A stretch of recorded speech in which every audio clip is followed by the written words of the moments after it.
की सप्लाई पहुंचती है, वहां तनाव फिर बढ़ता हुआ दिखाई दे रहा है। इस बार मामला कतर के एलएनजी जहाज अल रकियात से जुड़ा हुआ है, जिस पर कथित ड्रोन हमला होने की खबर सामने आई है। इस घटना ने न सिर्फ खाड़ी क्षेत्र की सुरक्षा को लेकर नई चिंता पैदा कर दी है, बल्कि अंतर्राष्ट्रीय समुद्री व्यापार और ऊर्जा आपूर्ति पर भी सवाल खड़े कर दिए हैं। मिली जानकारी के मुताबिक ये एलएनजी जहाज कतर के रस लाफान बंदरगाह से भारत के दहेज बंदरगाह की ओर आ रहा था। जहाज जब ओमान की खाड़ी में हॉर्मुज जल डमरू मध्य के पास पहुंचा, तभी उस पर संदिग्ध ड्रोन हमला हुआ। हमले के बाद जहाज के इंजन रूम में आग लग गई और वहां से भारी धुआं उठने लगा। हालांकि राहत की बात यह रही कि घटना में किसी भी चालक दल के सदस्य की जान नहीं गई और न ही समुद्र में किसी तरह की पर्यावरणीय नुकसान होने की सूचना है। जहाज पर कुल 29 नाविक सवार थे, जिनमें 4 भारतीय भी शामिल हैं। भारतीय अधिकारियों को मिली शुरुआती जानकारी के अनुसार सभी भारतीय सुरक्षित हैं और बाकी चालक दल भी पूरी तरह सुरक्षित बताए गए हैं। तकनीकी नुकसान के बावजूद बताया जा रहा है कि जहाज अपनी यात्रा जारी रखते हुए भारत के बंदरगाह की ओर बढ़ रहा है। भारत लगातार इस बात पर जोर देता रहा है कि अंतर्राष्ट्रीय समुद्री मार्गों पर जहाजों की सुरक्षित आवाजाही सुनिश्चित होनी चाहिए। भारत का स्पष्ट रुख है कि अंतर्राष्ट्रीय कानून के तहत समुद्री व्यापार और नौवहन बिना किसी बाधा के जारी रहना चाहिए, क्योंकि इस क्षेत्र में किसी भी तरह की अस्थिरता का असर पूरी दुनिया की ऊर्जा आपूर्ति पर पड़ सकता है। उधर कतर ने इस कथित हमले की कड़ी निंदा की है। कतर के विदेश मंत्रालय के आधिकारिक प्रवक्ता माजिद अल अंसारी ने सोशल मीडिया प्लेटफॉर्म एक्स पर बयान जारी करते हुए कहा कि कतर के जहाज को निशाना बनाना अंतर्राष्ट्रीय समुद्री सुरक्षा और वैश्विक ऊर्जा आपूर्ति पर सीधा हमला है। उन्होंने इसे अंतर्राष्ट्रीय कानून का गंभीर उल्लंघन बताया और कहा कि समुद्री मार्गों पर सुरक्षित आवाजाही सुनिश्चित करना सभी देशों की जिम्मेदारी है। कतर ने अपने बयान में ईरान पर गंभीर आरोप भी लगाए। दोहा ने मांग की कि ईरान ऐसे सभी कदम तुरंत बंद करे जो क्षेत्रीय सुरक्षा को कमजोर करते हों या अंतर्राष्ट्रीय नौवहन के लिए खतरा पैदा करते हों। साथ ही कतर ने साफ कहा कि इस घटना से होने वाले नुकसान और उसके परिणामों के लिए ईरान को कानूनी रूप से जिम्मेदार माना जाएगा। वहीं दूसरी ओर ईरान की सरकारी मीडिया ने पूरी तरह अलग दावा किया है। रिपोर्ट में कहा गया कि कतर का यह जहाज अमेरिकी नौसेना की मदद से उस समुद्री मार्ग से गुजरने की कोशिश कर रहा था, जिसे लेकर ईरान ने पहले ही चेतावनी दी थी। ईरानी मीडिया का कहना है कि हॉर्मुज जल डमरू मध्य में आवाजाही अब उन्हीं मार्गों से होनी चाहिए जिनकी जानकारी ईरान देता है, अन्यथा जहाजों की सुरक्षा की गारंटी नहीं दी जा सकती। इस पूरे घटनाक्रम के बीच अमेरिका भी खुलकर सामने आ गया है। अमेरिकी सेंट्रल कमांड यानी सेटकॉम ने दावा किया है कि उसने 7 जुलाई को ईरान के भीतर 80 से अधिक सैन्य ठिकानों पर सटीक हमले किए। अमेरिका का कहना है कि उसकी कार्रवाई उन 3 व्यावसायिक जहाजों पर हुए हमलों के जवाब में की गई है। अमेरिकी रक्षा अधिकारियों के मुताबिक इन हमलों का मकसद ईरान की समुद्री सैन्य क्षमता को कमजोर करना था, ताकि भविष्य में व्यापारिक जहाजों को निशाना न बनाया जा सके। उधर ईरान की संसद के अध्यक्ष मोहम्मद बाकिर गालिबाफ ने अमेरिका पर समझौते का उल्लंघन करने का आरोप लगाया। उन्होंने कहा कि अमेरिका लगातार दबाव और सैन्य कार्रवाई की नीति अपना रहा है। गालिबाफ ने साफ शब्दों में कहा कि धमकी और दबाव का दौर अब खत्म हो चुका है और ईरान अपने हितों की रक्षा करता रहेगा। अमेरिकी हमलों के बाद ईरान के बंदर अब्बास, सिरीक और किश्म द्वीप के पास कई धमाकों और आग लगने की खबर सामने आई है। हालांकि ईरान का कहना है कि अब तक किसी नागरिक के हताहत होने की सूचना नहीं है। कुल मिलाकर हॉर्मुज जल डमरू मध्य एक बार फिर वैश्विक तनाव का केंद्र बनता दिखाई दे रहा है। ये वही समुद्री रास्ता है जहां से दुनिया के बड़े हिस्से का तेल और गैस आपूर्ति होती है। ऐसे में अगर यहाँ हालात और बिगड़ते हैं तो इसका असर सिर्फ खाड़ी देशों तक सीमित नहीं रहेगा, बल्कि भारत समेत पूरी दुनिया पर एक बार फिर से देखने को मिल सकता है। Is the ceasefire done? Is the MOU dead? It's a very interesting question. To me, I think it's over. I don't want to deal with them anymore. They're scum. You know what scum is? They're scum. They're sick people. They're led by sick people. And they're vicious, violent people. And if they had a nuclear weapon, they'd use it. As far as I'm concerned, it's over. I'll speak to our negotiators. They want to negotiate. They're good people. As far as I'm concerned, it's just a waste of time dealing with them. They're liars. Thank you very much. We've had some great meetings. We had dinner last night with President Erdogan, and I think it was really, I would rate it a 10, maybe a 12. A bit of a small palace. 12. Yeah, no, it's beautiful. Everything is beautiful. And we've had some very good meetings, in particular with Turkey and trade, and now we're meeting with everybody today. As you know, we're going to have a very big meeting with lots of leaders from, I think, every country, right? Every country showed up. They're all there. NATO country. Yeah. Plus, we have a couple that aren't in NATO that would like to be in NATO, I guess. But it's been very successful. It's been a fantastic meeting. So I'll be having a news conference after we're finished today at about 4:30, 5 o'clock. And I assume most of you will attend. But a lot of things have been determined and some things haven't, frankly. We attacked very powerfully last night the very dangerous people from Iran. They're sick. There's something wrong with them. We said, go and do your funeral stuff.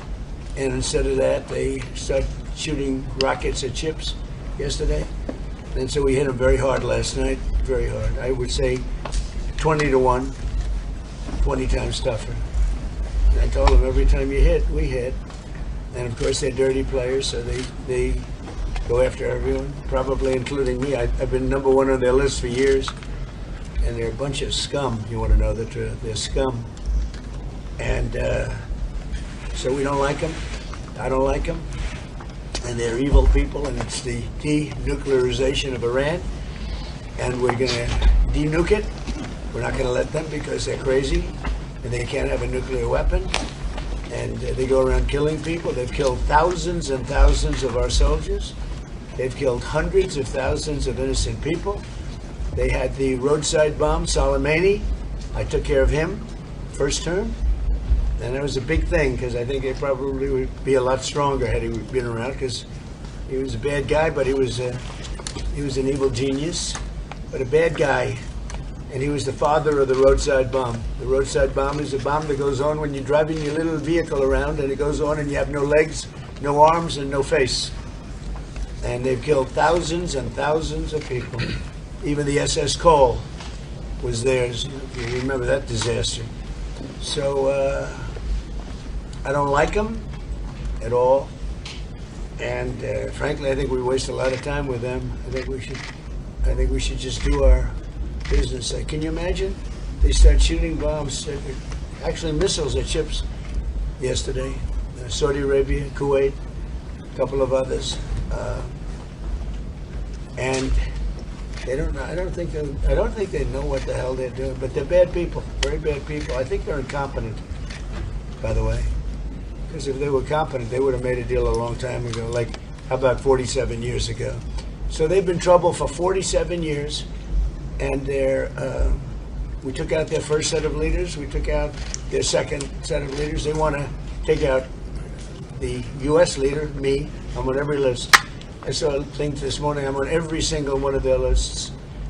And so far, I guess I've been a little bit lucky, but that maybe doesn't last very long because that's the way it goes. But we have great people. But these are evil, sick people, and we have to rid their cancer. Their cancer. And you know what you do? You got to cut out cancer early. Man, that's the way I feel.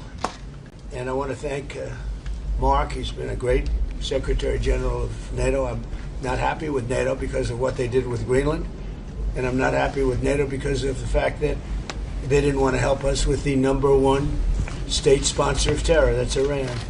They were unwilling to help us. Now, in all fairness, I didn't speak to Mark about it. I think if I did, it might have been different. But we didn't need help. But I was really testing. I wanted to see whether or not they'd be there. And the answer is they were. I spoke to Germany. I spoke to France. I spoke to UK. Spoke to Italy. I didn't speak to Spain. Spain is a wasted cause. We don't want to do any trade business with Spain anymore, by the way. I'd like you to cut it out. Spain is a terrible partner in NATO. They don't participate. They don't pay. I don't want anything to do with Spain. Cut off all trade with Spain, please, including visits. Okay, we don't want anything to do. Watch them come running back. Oh, they'll come running back. They treat this man terribly, and this man's a good man too, great man. They're lucky they have him. But Spain doesn't agree to anything, and you shouldn't carry him. I mean, you sort of automatically carry because you're protecting an area, so they're there. So they probably figure they have to protect us, right? But we don't have to. We don't have to trade with them. I don't want to do any more trade with them. All right? Sure. Take it immediately. Don't even talk to them. They're hopeless. Bad people because, you know, they have everybody else going and paying and working in Spain. In particular, Spain. There are a couple of others, but in particular, Spain. They're open about it. They're hostile about it. And let's see how hostile they remain when they call up and they, please, we want to trade with you, sir. We want to trade with you, sir. They make so much money with us, and we're going to see that they make a lot less. I want no business with them.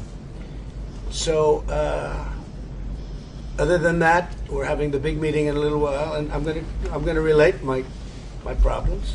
Greenland is a big problem for us, And the other big problem is the fact that when we wanted them, we didn't want them badly, but we did say, if you want to join us, and they all said no. But when they could have, they weren't there for us. And we've been there for them. We spent over $1 trillion over the last short period, $1 trillion, in order to protect these countries from Russia. And has nothing to do with us. We have an ocean, but it's been a long-term thing, and they haven't treated us right. And Mark understands that. He understands that. And we're going to work something out, I think, one way or the other. But we've been treated unfairly. We pay disproportionately. We had a time when we were paying 100%. We were paying 100% of NATO, and yet a lot of the countries weren't paying anything. But there was calls made a few weeks ago. I spoke with the UK, and the Prime Minister said, well, we don't want to help you now, but we'll help you when the war's over. I said, that's not good. And likewise, I spoke to Germany. They didn't want to help. Spoke to France. They didn't want to help. Nobody wanted to help. Some of the very small countries want to help because they're the most vulnerable. I mean, that's the only reason they wanted to help. So I appreciate you being here. We're going to be going back together, many of us together. And again, I want to say, despite the fact that I'm very upset with NATO, that we pay far, far too much, billions and billions of dollars too much, because it's unfair, because we're protecting them. So we protect them, but they're not there for us. Think of it. It doesn't work. But I want to say this is a great leader. They're lucky they have him. It's their biggest asset. You want to know the truth? So, Mark, would you say a few words? Absolutely, and thank you so much, Mr. President, dear Donald. Let me start with Iran. We discussed it last night at the presidential palace. I think what you did, degrading the nuclear capability, crucial for Israel, the region, for Europe, degrading the ballistic missile capability of Iran, crucial for Israel, for the region, for you, for the whole world. And then trying to bring this to a peaceful end. They attacking ships yesterday. I think what you did last night was absolutely necessary. It was a very strong response. And I'm with you on this. It's really important. When it comes to NATO, what you have achieved, and this is a huge win, and I just want to say this again, the last 2 years, Canada and European NATO nations spending $215 billion more in 2024 and 2025 and 2026 compared to 2024. This is staggering, 258 billion. In the meantime, almost 200,000 jobs in the US being supported by all the investments by countries in the United States in the defense industrial base, buying from the defense industrial base from the US companies. So here you see there is you have been able to really get them to step up, to do this. And when it comes to Iran, I know you're disappointed. We discussed it a couple of weeks ago. I would say these are isolated cases. 5,000 planes taking off from European airports in support of Epic Fury. It was Europe as one big platform of power projection for the United States, helping with Epic Fury, including countries you mentioned, Germany from day one, France, and many others. We discussed the Bucharest airport, which was closed for a couple of days for commercial traffic because you needed it for Epic Fury, and they were totally United fine. Kingdom wouldn't let us use the island for 2 weeks, so we had to fly back. No, so I'm saying you're right. There are isolated and cases. Italy was very bad, having to do with their bases, as you know, and a couple of others. So it But didn't still, come, generally, didn't come. 5,000 is huge. And you mentioned Spain. Even you got Spain to pay 2%. They made a huge step in last year. So there's still issues we have to solve. But hey, also even Spain, I would say they got to the 2%. And I know you have a very strong relationship with the United Kingdom, the King, but also you personally always with Keir Starmer, who is now leaving office. He has now also committed to spend another $20 billion extra, 15 billion pounds on defense. So I would argue, without you in this chair, this would not have happened.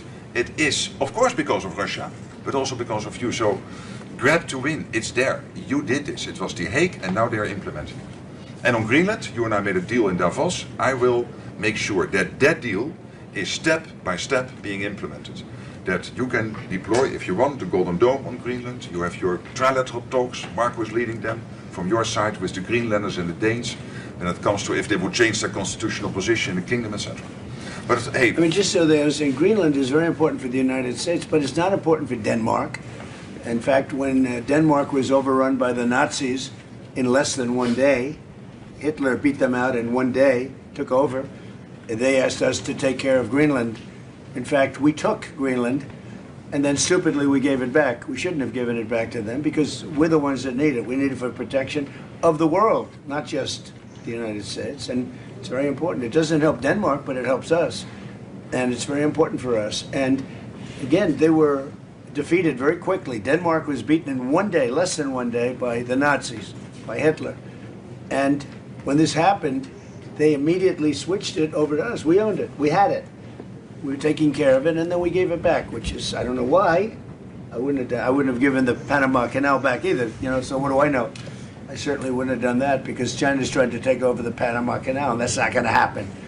So, but I just, it's interesting. I'm very unhappy with NATO, and yet this man is a great leader, and he gets it. He gets it maybe better than some of the leaders. But also your allies get it, thanks to you, and that is important. Yeah. I could not do this without you. It's too bad Biden didn't do it, or Obama. Hey, but you are here now. Obama. And you and Trump 45, and Trump 47, in total more than $1.2 trillion. I call this the Trump trillion. No, it's true. $1.2 trillion extra spent by Canada and the And I'm not only blaming NATO. They got a free ride. And not if anymore. Biden had any brain, which he didn't, he would have said, you got to pay more. And same with Obama. Two bad presidents. But they could have asked, and you would have done that too. It would have been, who knows? But who knows if they would have done it. Happen, and it is a and huge. It should have happened years ago. And it couldn't. But Obama didn't do it. And Biden didn't do it. And frankly, Bush didn't do it either. But you did what Eisenhower started trying to do, equalizing the He Europeans. tried, yeah. Eisenhower tried. And all the other presidents, none of them were successful. You're the first one. It's your win. Your win in The Hague. That's why I like him. And you win now. That's why I like him. This is true. Without you, this would not have happened. Really, Do you have any questions? Mr. President, is the ceasefire over? Is the ceasefire done? Is the MOU dead? It's a very interesting question. To me, I think it's over. I don't want to deal with them anymore. They're scum. You know what scum is? They're scum. They're sick people. They're led by sick people. And they're vicious, violent people. And if they had a nuclear weapon, they'd use it. As far as I'm concerned, it's over. I'll speak to our negotiators. They want to negotiate. They're good people. Steve Witkoff, Jared Kushner. But they have to come back to me. As far as I'm concerned, it's just a waste of time dealing with them. They're liars. We make a deal. And if I make a deal with him, we have a deal. And he goes out, he talks. We make a deal. Everyone's agreed. No nuclear weapon. We make a deal. They go outside, talk to the press. They say, we never even talked about it. There's something wrong with them. They're cuckoo. As far as I'm concerned, it's over. These talks won't resume after we get through the funeral proceedings. Does this mean that talks with Iran will not resume? I don't care. They can talk, but I think they're wasting their time. They're a bunch of lying guys. My whole life, that's all I do is deals. My whole life that's how I became president, I guess. That's a deal too, right? But I made a lot of money. I had a lot of great